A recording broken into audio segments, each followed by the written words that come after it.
right, hello everyone. It's great to see so many faces here today. It's for this very exciting talk. So as a quick introduction, this is Dr. Spencer Frei. He's an assistant professor of statistics at UC Davis in the US. His research is on the foundations of deep learning, including topics related to benign overfitting, implicit regularization, and in-context learning. He was also named one of the rising stars of machine learning by the University of Maryland in 2022.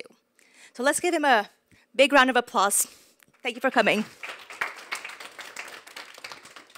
Thank you for the kind introduction and yeah, for inviting me to speak today.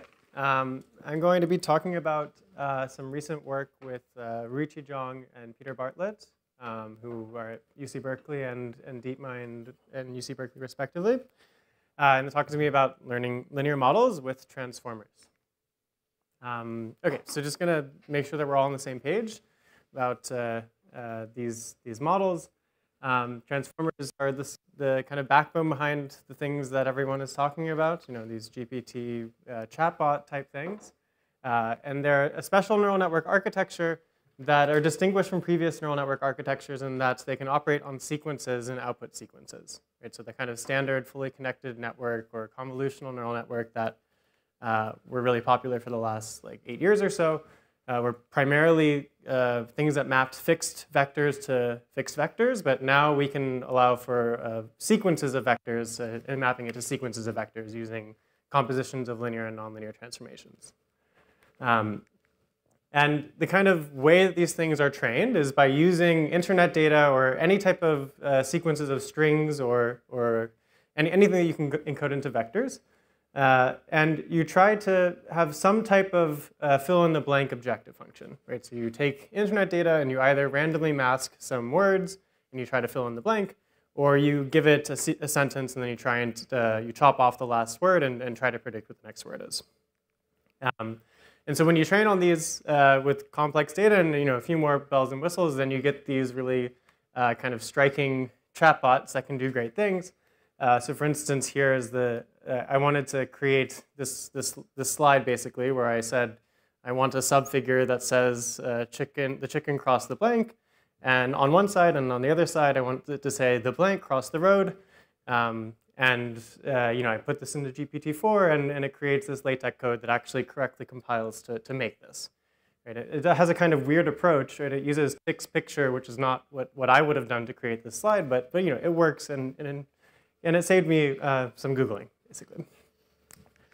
So that's the kind of way that they're trained at a high level. I'm going to get into some more details about what's actually happening in a bit. So let's imagine that we've now trained these models, and then we can look at what's happening at test time when we feed it in new sequences of data. And this, something that was really striking to people working on these large language models about 2 years ago was this behavior that's been come to be called in-context learning, which is you have this model that's been trained, right? You train this model for like months on these huge data sets, and now you have a fixed model. You start feeding sequences of data. And it can appear to do very crazy things without changing any of the parameters to the model, right? So you could feed in this data that says like, dog is to perro as cat is to gato, and then put in human is to blank. And these models will generally be able to understand some type of functional relationship that exists in these few examples and kind of learn how to make predictions based on the examples of data that you give it, right? And so you can think about abstracting this to providing the model with sequences of input-output pairs for some function f. And the function f is not specified, but it kind of learns to mimic the predictions of this function f in many settings. And so this is what's been called in-context learning. So the context are the examples that you're giving at test time, and the predictions are what you get. Right? And the important thing is you're just having a fixed model. Supply this sequence of f of x pairs, and then it makes these predictions. Right? You're not changing the model itself. It's just operating on sequences after having been trained. And so a way to think about this is that because these models operate on sequences and they can output sequences, is that they have the capacity to act as supervised learning algorithms at test time. I'm not sure I understood the second. So you're providing a natural language description of this function, No. I mean, yeah, so here, this is like in the GPT-4 setting. You literally just say, like, dog is to Pero as cat is to gato as human is to blank. Human is to. Yeah. And then the transformer would output umano, right, in the setting.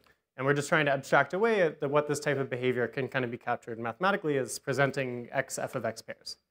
And the idea is that it seems to have the ability to act as a supervised learning algorithm at test time, even without modifying the model itself, right? So you built this machine that basically can act as a learning algorithm when you provide it inputs, like a sequence of inputs. Okay, and yeah, so there's a lot of complex moving parts going on here, right? There's the way that they're actually trained in practice and the way that they actually behave in practice is, quite complex, right? How do you start to formalize what's going on with the data sets that they're trained on? Like, what is the distribution of data if you kind of think about a statistical learning perspective? And there's also not just the data itself, but the particular optimizers that we're using and the different types of architectures, right? There's a lot of different ways that, a lot of different knobs that you could tweak to make things behave in different ways. And so, where do we start to begin to try to understand what's going on is to first try to, abstract away and come up with some type of test case that we think captures important qualitative aspects of the models that we're looking at. Propose some simple models that fall within this framework, deeply understand those, and then after that, we kind of go back to the more complex settings and hopefully, we see whether our intuitions in the simple setting hold up, and if they don't, then maybe we need to revise our definitions and analyze some more complex models. Right? That's kind of the generic recipe of trying to understand these very complex systems that I've been trying to do and other people working in this area have been trying to do as well. So that's just kind of high level. I'm going to get more specific in the remainder.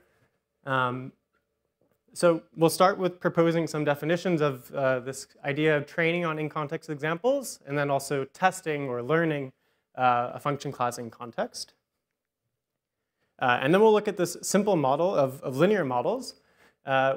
So we'll look at what happens when you're training on kind of random instances of linear regression, and then you're testing on random instances of linear regression, using a transformer that has only linear components to it. Okay, so there's a lot of simplifications that go on there, but we can actually say a lot in this setting. And we'll be able to not just say what's happening during training for this non-convex optimization problem, but we'll be able to very precisely characterize what's going on at test time. And then we'll kind of look into what's happening, what are the differences between this simplified linear model and what happens if you use like a GPT-2 or GPT-3 style architecture for similar tasks, and whether or not our intuitions from the simpler setting hold. Okay, so is that good for outline? And then next I'm going to get more specific. Okay, so yeah, as I said, there's kind of a disconnect between the way that transformers are actually trained in practice and this observed in-context learning behavior, right? I mean, maybe it's the case that on the internet that all these transformers were trained on, there were literally like tables of input-output function pairs that have very similar behavior to what people have observed in practice, right? That's maybe true, but it's also it might not be the case. And I think, so if we really want to understand what's going on, let's first simplify things and look at what's happening if we really have something similar to what's happening at training time and what's happening at test time. Okay, so to make this more specific, we'll look at what's happening if we train on what we call random instances of supervised learning tasks, and then we test on another random instance of a supervised learning task. Okay, and I'll formalize what I mean by random instance of a supervised learning task in a second. Right, but this is really what was, there's this remarkable paper by Shivam Garg, Dimitris Tsipras, Greg Valiant, and Percy Lang from last year that was a purely experimental paper, but really is what got me thinking about this problem and a lot of other people interested in trying to develop some statistical theory for these types of in-context learning problems. So the framework is as follows. We have some function class, h, and we have some fixed distribution over features, dx. And then we imagine that we have a distribution over functions in this function class. Okay? And what we imagine is that the learner gets access to random instances of supervised learning tasks determined by random functions drawn from this distribution over hypotheses. Right? So imagine you have some type of distribution over functions, you sample a function, and then you sample features, and then you're given different instances of what would be like a standard kind of supervised learning task where you have training data and the form x, h of x, and then you have a prediction that query example that you want to make predictions on. Right? And let's imagine we have b IID instances of these supervised learning data sets of size n. Okay, and we're going to train a transformer on this data. And the question is, if we then have trained on this data and we take some new supervised learning task by sampling a new random function h, new random features, or new features xi's from the same distributions, is it the case that this trained model will be able to make predictions correctly? Right? Will it have small loss based on whatever loss function you care about? Okay, so is this setup at a high level? Does this kind of make sense? Can I think about it maybe, if you parameterize these functions, right? Can I think about it as a gigantic input space, right? Parameters of the function and inputs, and I sample in there. Yeah, sure. And then I have some master function that maps everything. Yeah, so I mean, it's not clear that that's how the transformers will work, but that's a way of interpreting it, yeah? I mean, wouldn't you think of kind of like bringing in the gradient descent in the loop? Like you take those data sets, you run a gradient descent to approximate the approximate class, and then in context learning would be somehow would the in context learner then basically implicitly run, like you'd imagine that it would implicitly be running a gradient descent to making the next prediction.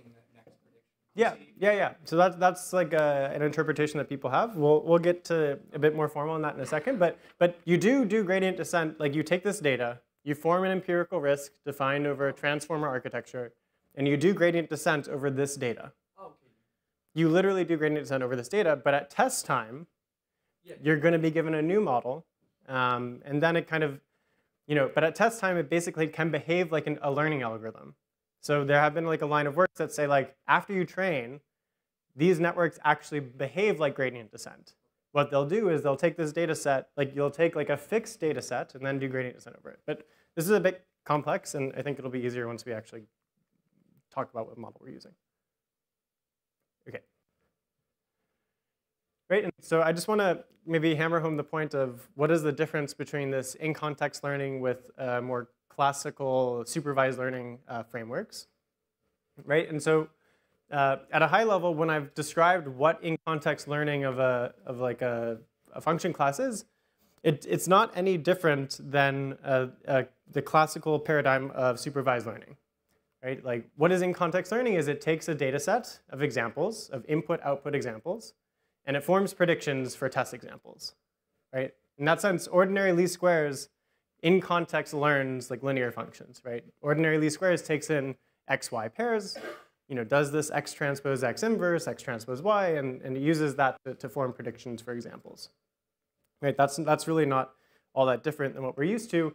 The real novelty is the fact that you can train on random instances of these kind of learning tasks and then get a model which can operate as a learning algorithm at test time, right? Like it's the fact that you can train on random data sets and then have this kind of test time behavior that otherwise you need to encode prior knowledge of in the classical supervised learning paradigm. Okay, so now I'm going to get into the specific neural net architectures that we look at and what we showed. Okay, so we'll look at features that are in RD, and we have some space of functions from RD to R, and we have a loss function. We have a distribution over the features, distribution over the hypothesis class, and then we have some type of function that can operate on sequences. Right? So think of this as the transformer with attention. We train on B supervised learning tasks. Right? So we sample the function from the function class, sample the features, get B data sets of size n. Right, so we have n samples within each data set, and we have B different kind of random tasks. And then we train by trying to minimize the loss that we can form using this like prompt of examples, right? So we'll call this the sequence of XY pairs as a prompt.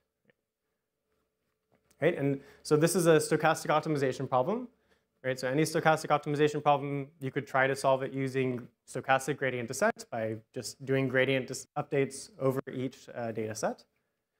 And hopefully you can find a minimum. Maybe you can't find a minimum. Maybe you find a stationary point. But let's just consider what happens if you do find a minimum. And then we want to look at the test time behavior by taking, sampling a new random function, new features, and then looking at the expected loss under that distribution and for that loss function. Sorry, at test time, are you changing the distribution of the functions of the features, or are you sampling new ones? Sampling new ones from the same thing. Yep. So you're looking at the generalization. Yeah. But what we'll also look at is what happens if you have like out of distribution shift. Like what happens? Yeah, we'll talk about that. But for now, let's just consider just the same setting in training and test time. Okay, so yeah.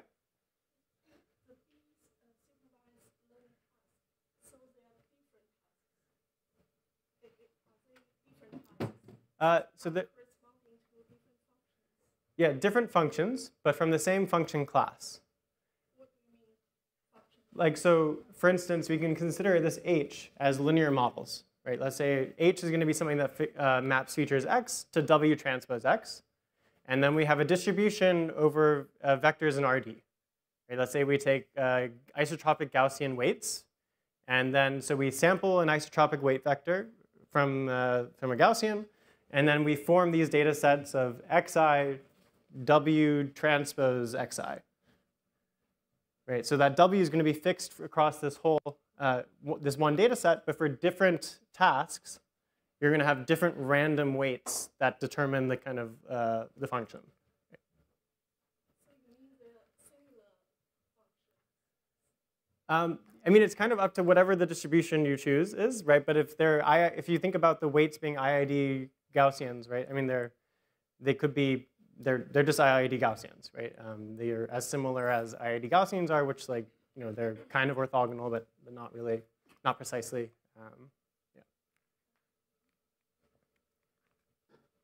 Okay, so the question here is, the kind of statistical question here is how many examples do we need from all these different perspectives, right? How many random tasks do we need?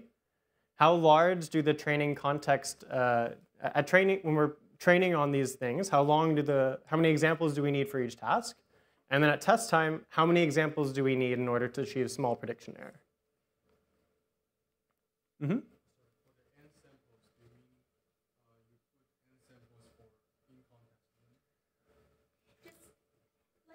We're probably going to hand out mics just so the people online can also hear, so we'll try to do that for now. Okay, so by giving n samples, do you mean like the n samples are given as a context when doing each prediction?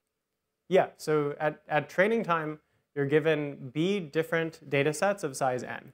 So is it possible that like even those n samples can be from different functions instead of one function? Yeah. So within each task, it's the same function, right? So we first sample a function, and then we create one data set by taking x, y pairs where y is equal to that function of x, right? So y is equal to h of x.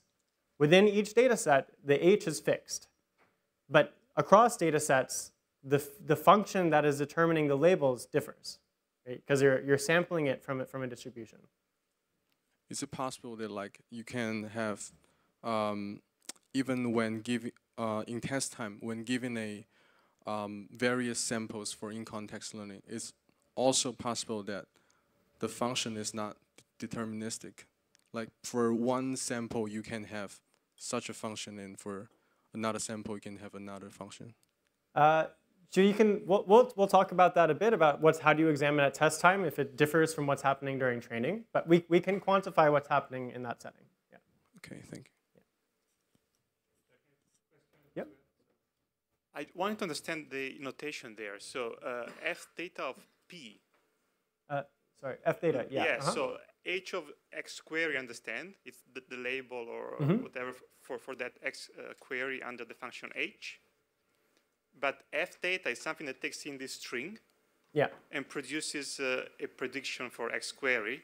So it's itself a learning algorithm, right? Yeah. Okay, and so the theta is really the parameters of the learning algorithm, not of the... No. Okay. Theta is the parameters of the neural network. Right, but oh, I see. So you're not training it there. You're just saying... So you train over the parameters of the neural network architecture, but the striking thing is that the neural network is able to act as a learning algorithm without changing its weights. I got it. I understand. So basically, the neural network takes in this whole string. I was thinking more about taking in each x, hx. Okay. Yeah, no, it takes in a sequence. A sequence is really like a sequence. Okay. Yeah. So I'm going to maybe just go to the next few slides, and maybe I think some of these questions will be better understood. So first, I'm going to talk about what what these what the Garg-Cypress papers found, which is, as you can imagine, you have different function classes, right? You can imagine taking linear functions, you could take tree structured functions, you could take functions that are two-layer neural networks, right? That map an input to a two-layer to the output of a two-layer neural network. And what they show in this graph is what happens if you take linear models as the function class.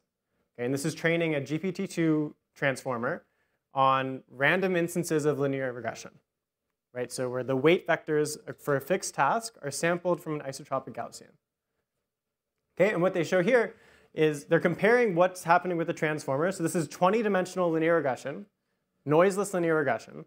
Right, so noiseless linear regression, in order to perform optimally, you just need d examples, right? The number of samples needs to be the dimension. And what they show is that, and least squares achieves that, right? If you do ordinary least squares in noiseless linear regression, n equals d samples is enough to perform optimally.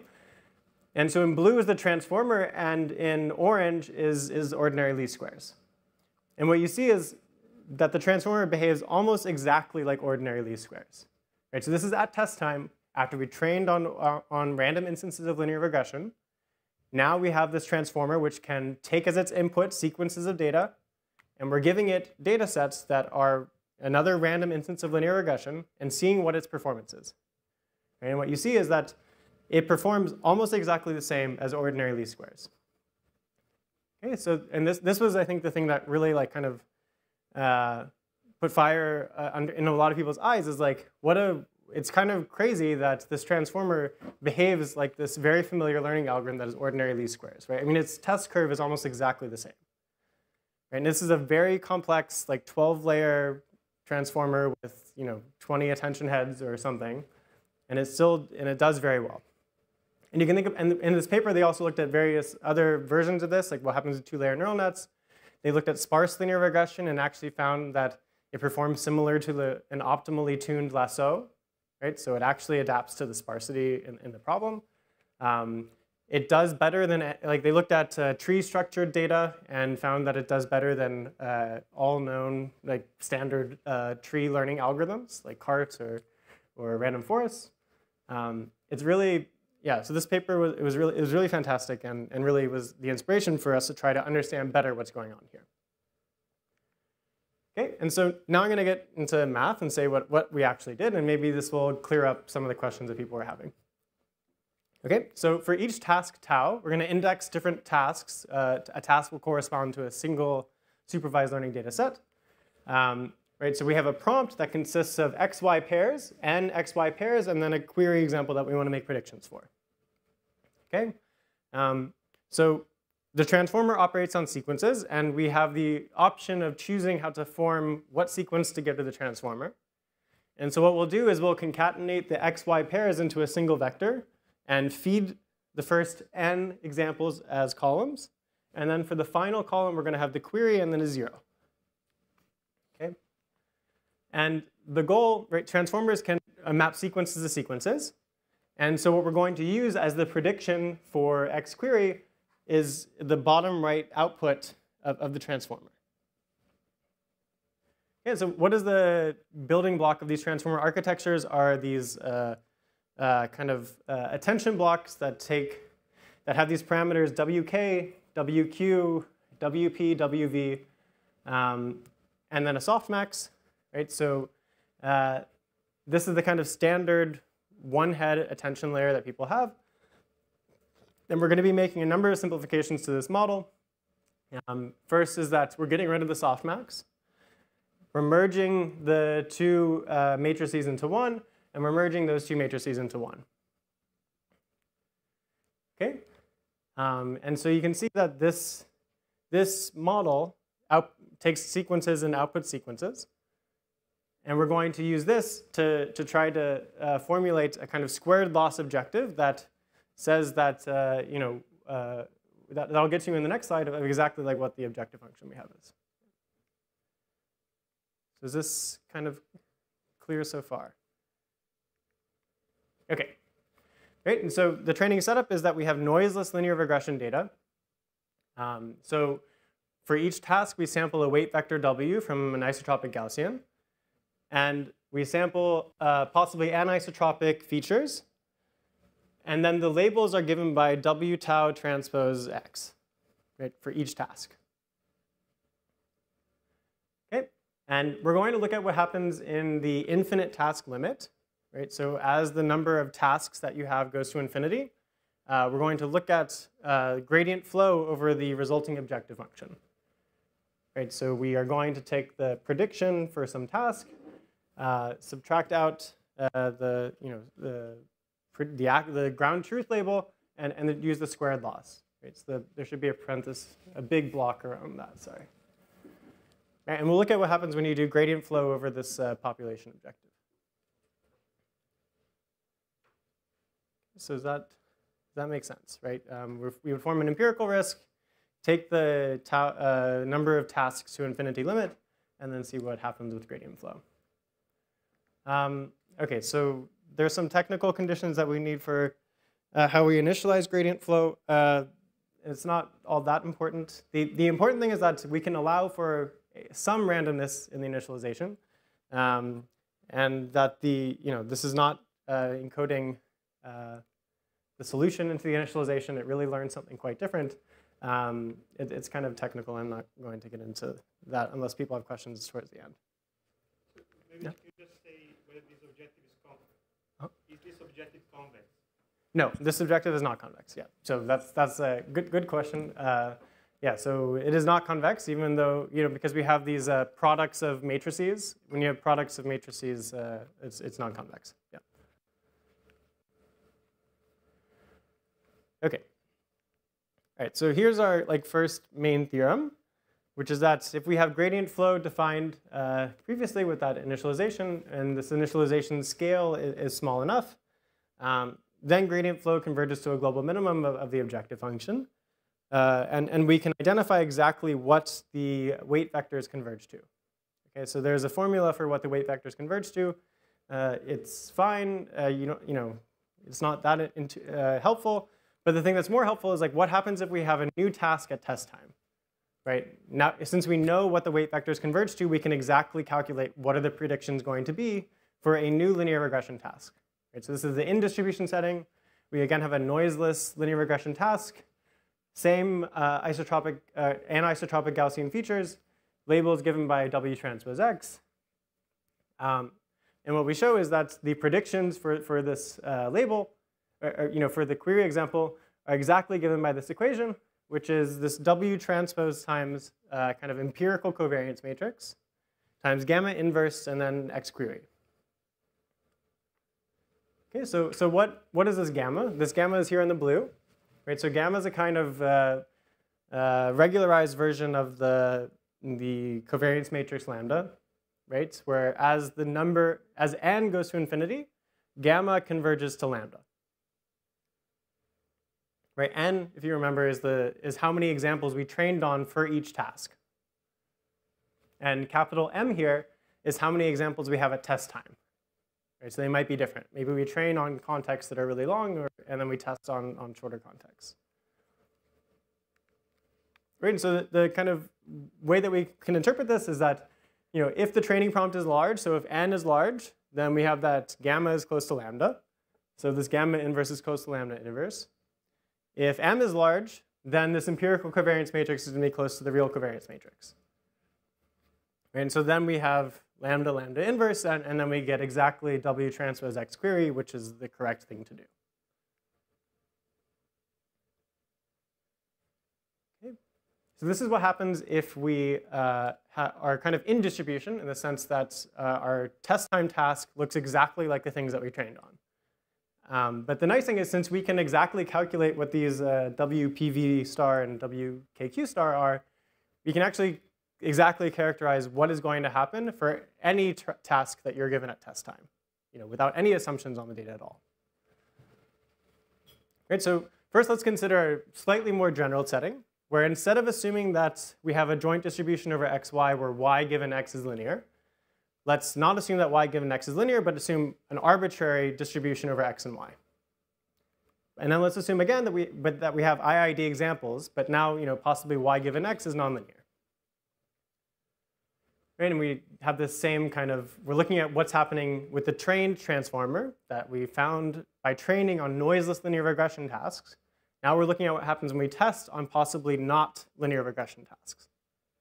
Right, what learning algorithm does it encode? Right, so basically what happens is that you have this X query transpose, gamma inverse, times the average of yi xi. Okay, and as m goes to infinity, since the data is IID, this converges to the expectation. Right, and actually what this yields is that your predictions are equal to the best linear predictor over your test prompt. Right, and I think this is quite cool. This is a kind of similar to what people call like emergent behavior in transformers, because we're just training on noiseless linear regression.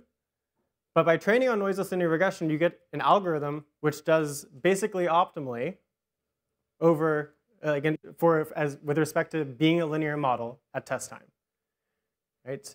So imagine you have some like noisy data, noisy linear regression at test time. It's going to perform comparably to the optimal linear model, which is what's happening without noise, which is kind of crazy because typically we think of very different very different learning algorithms that one would use if you have noiseless linear regression or noisy linear regression. Right? One setting OLS works. One setting optimally tuned ridge regression is the thing that works well. Right? So these are the kind of a kind of striking behavior of the trained transformer.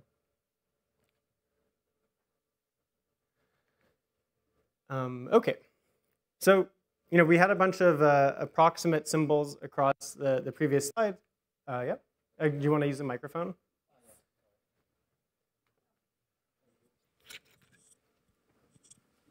I'm wondering if there is anything special about transformers in what you're talking about, or it can be somehow abstracted to generic architectures. Yeah, that's a good question. I mean, so when we tried to formulate the questions here, we tried to make it so that we could consider this framework for any model, right? Like as long as it's a model that operates over sequences of data, it has the capacity to operate as a supervised learning algorithm, and you could form these same objective functions. No one has been able to find other architectures that work well for this, right? So RNNs have been around for a long time, but no one has gotten these to work as well with recurrent neural networks as they have with transformers. It's definitely possible that there are other architectures that could do this, but no one has figured out the kind of recipe to make them work. While we do have a recipe for these to work in this setting. That's just a simple question. What would happen if you change the objective of the transformer to make the prediction to be the optimal linear weight? So namely, if you took the data set and then you ran the least squares, and the transformer just has to predict from the data set to the weight, surely that would be it would guarantee that it would learn, well, you would think that it would learn the optimal least square because you're literally saying just reproduce that weight. This is doing something more. It's learning the algorithm in some sense, but that would be an easier task. Has anyone checked? I'm not sure. I feel like this, I don't think people have tried that, but I think this is more flexible because it's not dependent upon like having an identifiable parametric problem, right? Like this, you could think of having some non-parametric function, and like in your function class, right? Like that takes x to h of x. You don't necessarily have to assume something parametric, and so generalizing from trying to predict the parameters to a setting where either the parameters are not identifiable or it's non-parametric is, yeah, I guess a kind of drawback of that approach. I see. Okay, thank you. Okay. Okay, I'm doing okay on time. So yeah, we had a bunch of approximation symbols across all the previous slides saying that as long as n is large enough and if m is large enough, then these things hold. We can make these approximations exact. Right? We can actually show that in this setting where you have an arbitrary distribution over xy with very minor conditions on the marginal, then the expected prediction error is going to be the best possible prediction error for a linear predictor, plus something that decays with m and something that decays with n squared. Right, so something that's kind of interesting here is that there are different rates for what's happening training time versus test time. This is kind of cheating a little bit because we have assumed infinite tasks, right? So we already assumed infinite training data, basically. So it's a bit of a cheat to say that it's 1 over n squared. But I did think it's still, there might be something there. Some work came out in the past few days that looks at what happens in the finite task setting, like to quantify the sample complexity of finite tasks. And I just wanted to maybe to say like, we're in this in-distribution setting where linear model that's noiseless, this term in the red is 0, and the kind of sample complexities that you get depend upon the dimension and the trace and the ill-conditionedness of your matrix. So this is not the optimal regression. This is not the optimal sample complexity for linear regression. It's like a decent sample complexity for linear regression, but it does come close to the optimal error for a linear predictor. Right? So it's kind of a bit of a distinction. Okay, and now I just want to talk a bit about some of distribution shift, which had come up in a few of these questions. Right? Since we can say, since we have the parameters, since we know what parameters it converges to, we can quantify what's happening on any prompt. Right? So now we're assuming that we have some sequence of, at test time, we have a sequence of pairs x, y, and an x query, and we don't assume anything about the x's or the y's. Okay? They could be arbitrary vector and scalars, right? So the y's are scalars and the x's are vectors. And then what we have is that this prediction is given by exactly this, x query transpose, and then this gamma term that appeared before, which is like a regularized version of lambda, and the empirical average of yi xi. Right? So in the infinite context during training limit, this converges to lambda inverse. Right? We're not, like training, we know that everything is IIDs, so taking the n infinity limit is fine. Well, actually, there's not even any samples appearing here, right? There's just n.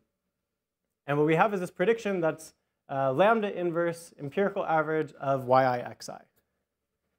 Okay, and so a kind of nice thing is that, so in the Garg-Cyprus paper, they looked at the performance of these nonlinear deep transformers and looked at what happens under distribution shift. And basically, every single behavior that they found in these nonlinear transformers, like either the success under distribution shift or the failure under distribution shift, is satisfied by this model. And I think that it was a thing that we did not expect, but basically every type of thing that they looked at, you can basically see with this model here. Right? So for instance, the fact that it does well in noisy linear regression, which I mentioned before, then we can read it off from this equation. You can imagine if at test time you have some x feature that is x query feature that is orthogonal to the sequence of vectors xi, then the predictions are going to be 0, and that's exactly what happens here. And something else that they noticed, like basically the transformer does well under a lot of distribution shift, but one that did not do well on in the nonlinear architecture, and that we can see here, is covariate shift. Right? So that's what happens if the marginal features during training is different than the marginal features at test time. Right? And it's pretty easy to see off here, even if everything is IID in the same way as before, and it's still a linear model, if the covariance matrix at test time is different than training time, right, then you're going to have this lambda inverse lambda tilde, and things are not going to cancel out in the right way. Right? Basically, the transformer during training learned to scale the data in a certain way that works well for when things are in distribution, but the scaling will break if the covariance matrix at test time is different.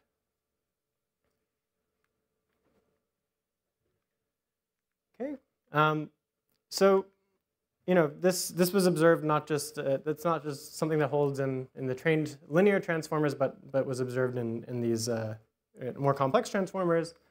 And kind of natural objection to this being a surprising thing is that well, you're only training on things that had a covariance matrix of lambda, and so why would you expect to be able to perform well on different covariance matrices at test time?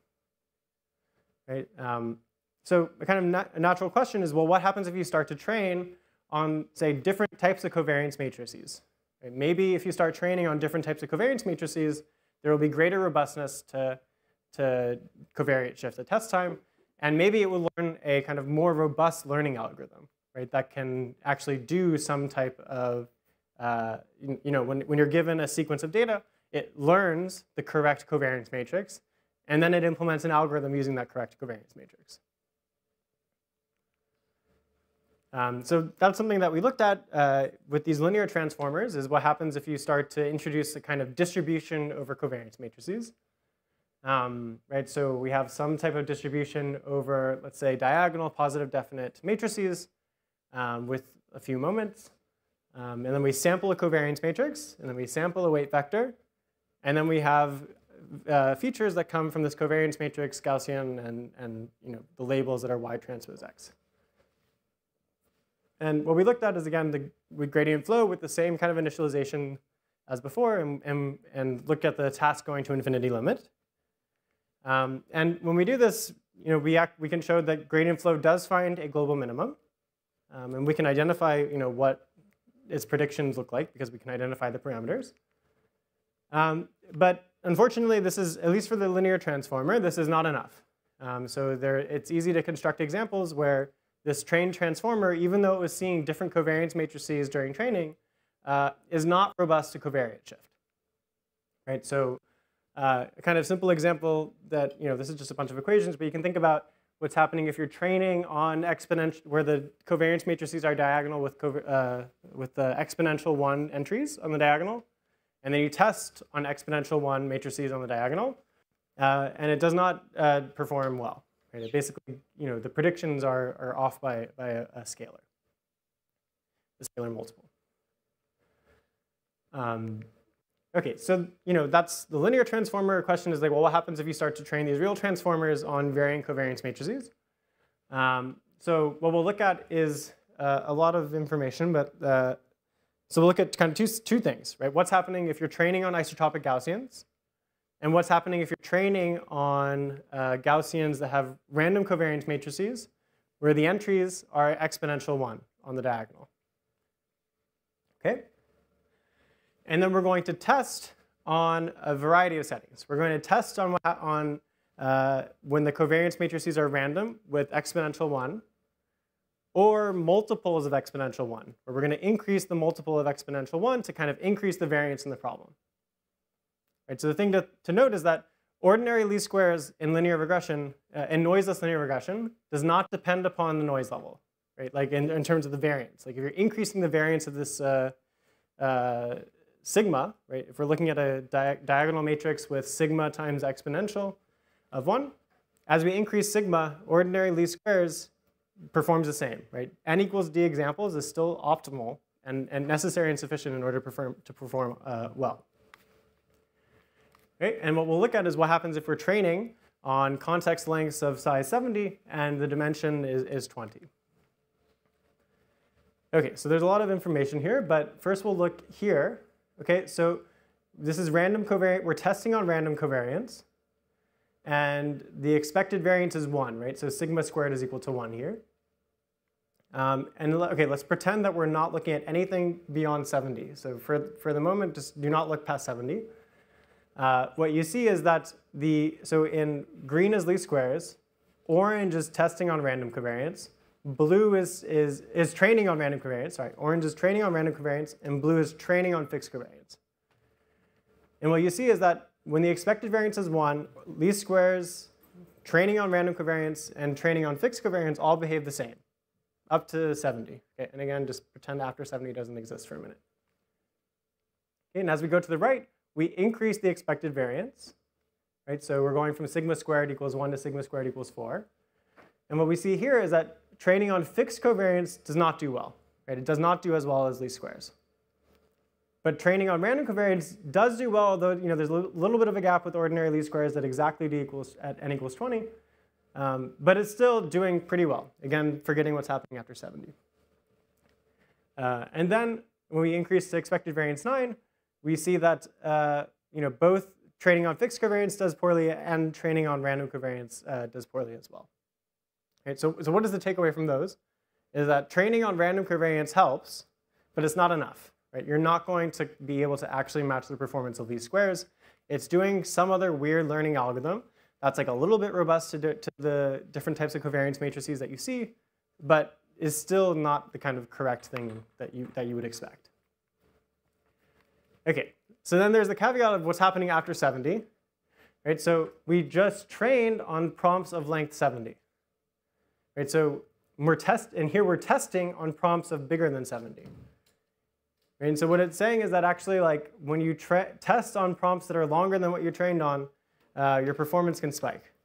Right? And the reason for this is because these GPT-2 models have these positional encoders in them. Right? So the standard transformer architecture, you take in your features, and then you also add these features that basically tell you what part of the sequence you're in. Are you at the beginning of the sequence or the end of the sequence? And these things are very poorly behaved when you go from fixed training context to a larger training context.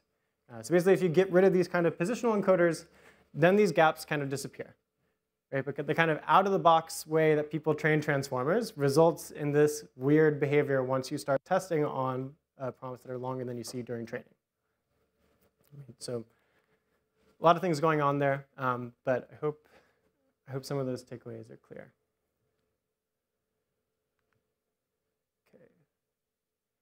Okay, I'm just going to very quickly say some words about how we actually prove things, but not go into a lot of depth, just so we have some time for questions. The kind of high-level idea is of how the proof works is that we first, what do we show? We show that global convergence of gradient flow, and then we have this characterization of the kind of statistical complexity for new tasks at the global minimum of gradient flow. And so there's kind of two parts to the proof. The first is to say, when you have a global minimum, it has a very nice, there's a very nice optimization landscape in the sense that global minima of the subjective function do something nice for new learning tasks, right? And so basically for any test prompt of the form x w transpose x xm w transpose xm x query makes this type of prediction, right? Which is x query transpose gamma inverse, which converges to lambda inverse as n goes to infinity, and then the empirical covariance matrix of your data times the weight factor w. Right, so this is the formula that we showed before. And that's the kind of first thing to do is say that at any global minimum, this is what happens. So that means that if you are able to actually solve optimization, then you do something reasonable for linear regression.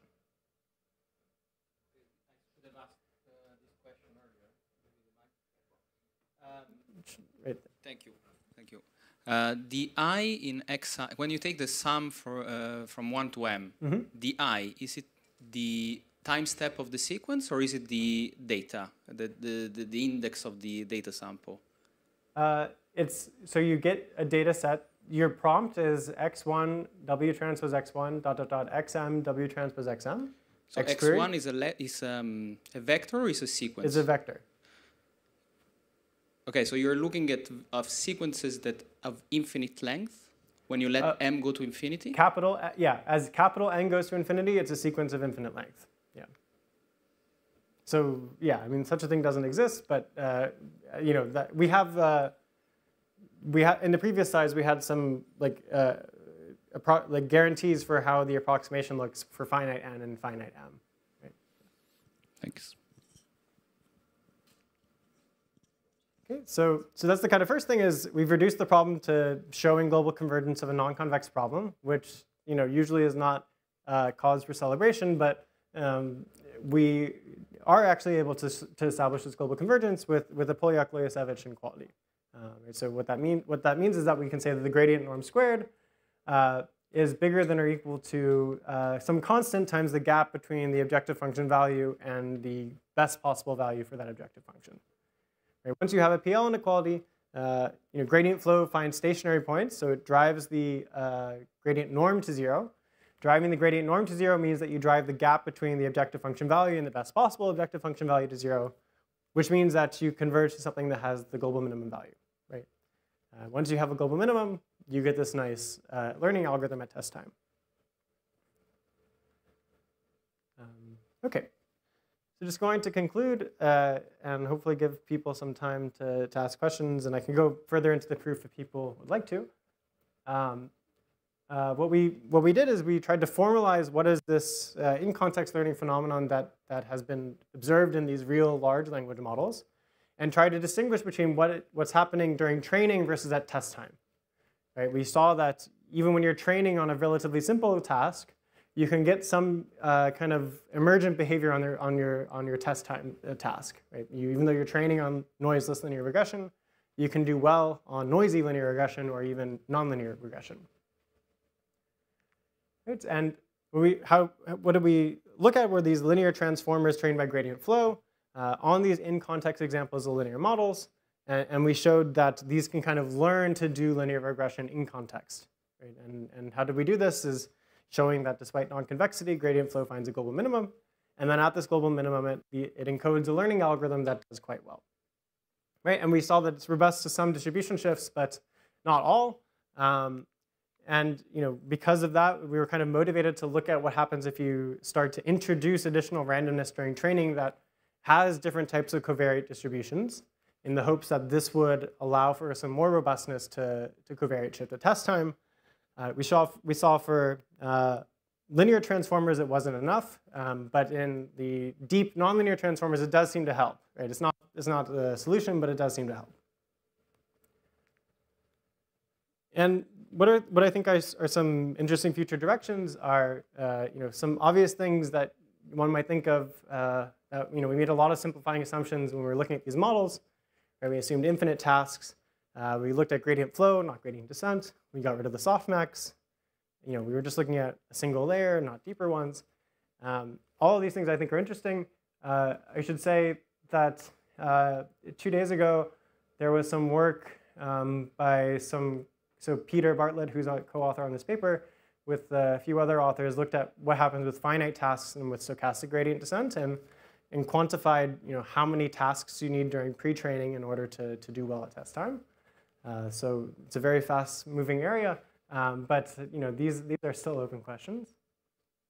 And there's a lot of different variants of these transformers that I think someone in the audience was asking about before, like what happens if you have a different objective function. You can think about trying to predict just the next prediction instead of giving a fixed sequence of length n, and you can imagine gradually increasing the length of your sequence and trying to predict just given, say, 5 examples, then 6 examples, and 7 examples. That is a different objective function and is more similar to this family of language models called causal language models.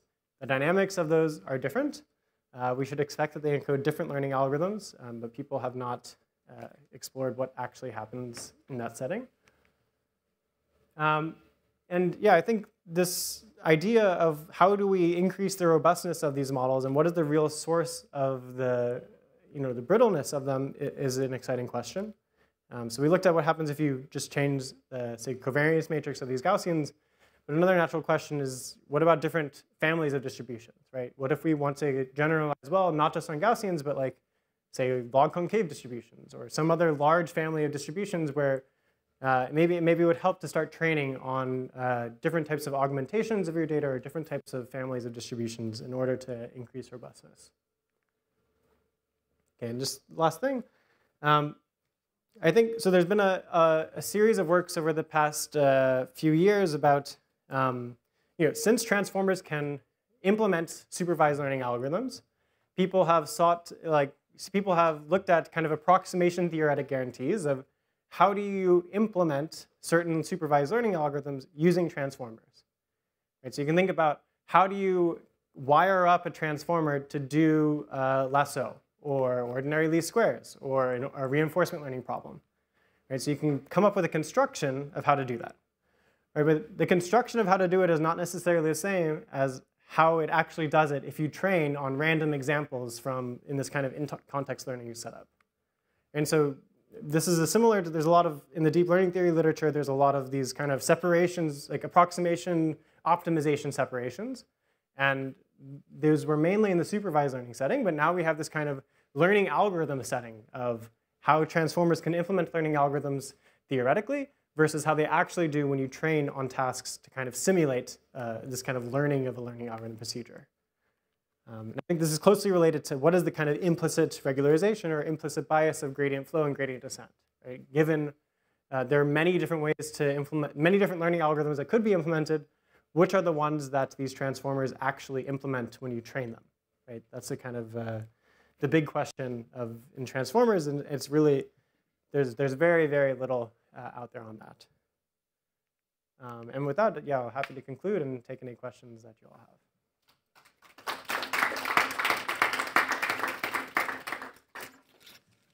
If you have a question, just raise your hand and I'll bring the mic over.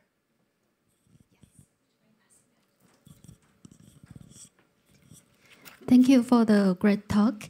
I'm not from the computer science background. I'm doing materials, but sometimes we also use the large language model to extract the information from literatures. From what, sorry? To extract the information from literatures. Literature. Yeah. From my experience, we found that different large language model can have different performance. So why here you choose GPT-2, not like 3.5 or 4 or Llama or other? Yeah. It's basically a resources question. These experiments could be done on a couple dozen hours of a consumer GPU, which translates into a few $100s of cloud computing credits. But if you wanted to do the same with GPT-4, because the other thing is we want to design these experiments from scratch. Right? We don't want to take a trained model that exists, like say GPT-4 from OpenAI or Claude or whatever, and look at what's happening with linear regression. We want to exactly say what's happening if you train on these functions in this either linear functions or whatever decision tree is 2-layer neural networks. And if you want to train a large language model on data, then they cost millions of dollars to train GPT-4 style things, and this is a measly academic budget version of that.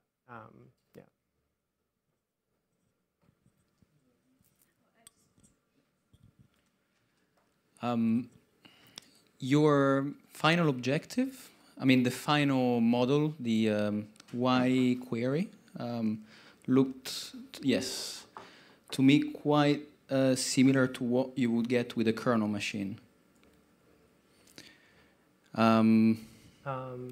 Is there, and we know, I mean, there is quite a large body of literature that studies infinite width limits of random neural nets, and in the end you get kernel machines, and so is there a link with that literature that you are making? No. Yeah. No. So there's nothing related to neural tangent kernel here. I mean, the most immediate way to see that is that we allow for initializations with small variants. So all neural tangent kernel approximations break when you do that. But there is, yeah, something interesting is right, these models, where is it? Great. So these models, so these embedding matrices have these features and labels in them, right? And you can think about E transpose E is kind of like forming a gram matrix, except you're learning a linear mapping of the features into the same space. Okay, so in a sense, a 2-layer, a 1-layer linear transformer like this is learning to do the correct like kernelization using just linear transformations. And that's kind of what's going on, but that's kind of a after the fact analysis. Like you can say, like, I mean, I guess you can say that that's like why we might expect a single layer of a linear transformer to be able to do well for linear regression, because we know that if you have a kernel, like if you form a gram matrix correctly and you do things, then you can do linear regression. But there's not a direct connection to like neural tangent kernel here. Thanks. I could ask a question. So I saw that when you explained about the proof, that was more just getting global convergence of the objective. But then in order to do all of the once you know that it converges, if you didn't have the explicit form of the test prediction, do you think that there is any hope of being able to analyze the behavior? Because you might say, okay, let's study the optimization problem for a different transformer where we do one hidden layer, which I know you've worked on. Yeah. So you might say, oh, maybe I could get a PL inequality. But then even if you achieved that, what would you know about the test performance if you don't have an explicit solution? Yeah, no, it's a good question. So in this other paper I mentioned where people looked at what's happening in the finite context, finite task setting, they find a way to do this, but it's much more complex. Basically, you have to like analyze the interactions between like 8th order tensors that, it's much more difficult when you don't have an explicit formula like we have here. There is a way to do it, but it's like built upon like 6 years of research on related problems that is pretty complex. Yeah. Okay, so someone is doing it now. Yes, yeah. Okay, thanks. But for linear, still sticking with linear, just doing finite. Yeah, finite tasks. And with stochastic gradient descent. I see. Okay, thank you.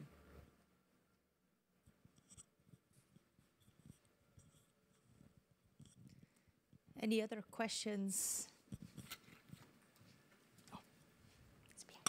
Thank you. So, how about from the application point of view?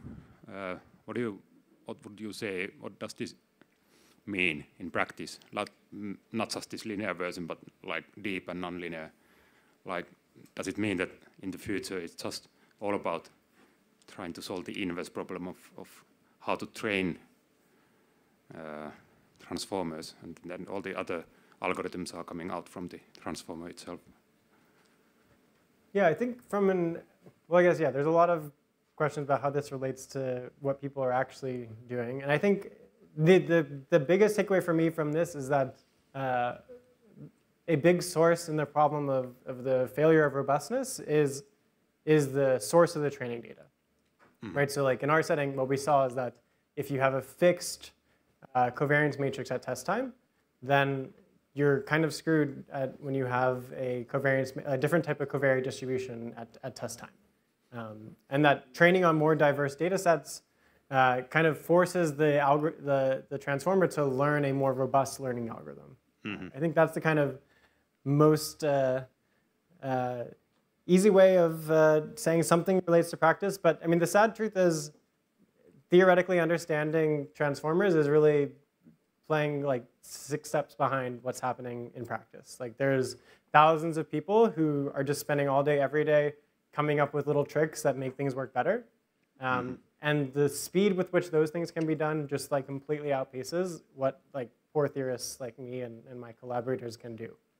Just because these models are so complex, and like even understanding a linear transformer with one layer, like, it was very nice that we had this behavior. The behavior of this equation in green is the exact same behavior as these GPT-2 architectures for supervised learning, kind of this in-context learning setting.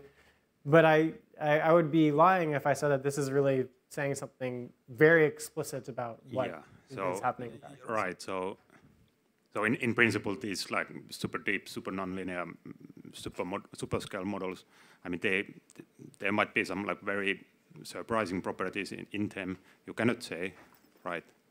But in principle, can also be that they are pretty similar as the shallow linear one. Yeah, I mean, I think, okay, like for me, something that was very satisfying from this work was the fact that training on noiseless linear regression buys you good performance on nonlinear and noisy linear regression. Right? This is something that I think is very striking, not something that one would expect, and I think is like a very clear example of a kind of emergent behavior. Like you're training on something simple, but you get something greater than what you trained on. Right? And I think that's something that people are shocked by when they look at these transformers that are trained on like internet data and suddenly seem to be able to do something much more than just predicting the next word. Yeah, definitely. Yeah. Thank you.